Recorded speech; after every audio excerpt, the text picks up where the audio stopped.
શું તમારું school leaving certificate ખોવાઈ ગયું છે અને તમારે સ્કૂલ લિવિંગ સર્ટિફિકેટ નવું બનાવવું છે પરંતુ તમે માહિતી જાણતા નથી તો આ વિડીયો તમારા માટે છે. વિડીયોને ધ્યાનથી સાંભળવા વિનંતી. શાળા છોડ્યાનું પ્રમાણપત્ર મેળવવા માટે તમારે સૌથી પહેલા નજીકના પોલીસ સ્ટેશન પર જવાનું રહેશે. ત્યાં એક એફઆઈઆર કરવાની રહેશે કે અમારું શાળા છોડ્યાનું પ્રમાણપત્ર ખોવાઈ ગયેલ છે અને ત્યારબાદ તમારે નોટરી પાસે જવાનું રહેશે અને ત્યાં જઈને 50 કે 100 રૂપિયાના સ્ટેમ્પ પેપર ઉપર એફિડેવિટ કરાવવાનું રહેશે.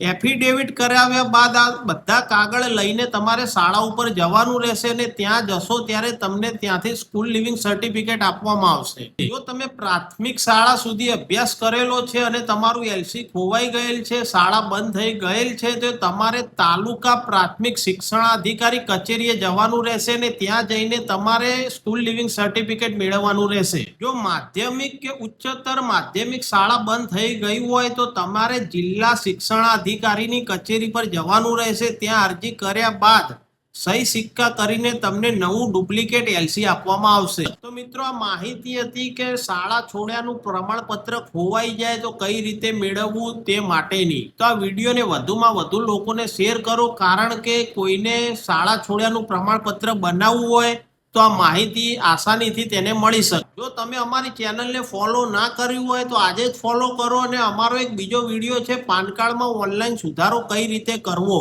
તે વિડીયો અત્યારે મોસ્ટ ટ્રેન્ડિંગમાં ચાલે છે. તો વિડીયો પણ તમે અચૂક નિહાળો. ધન્યવાદ.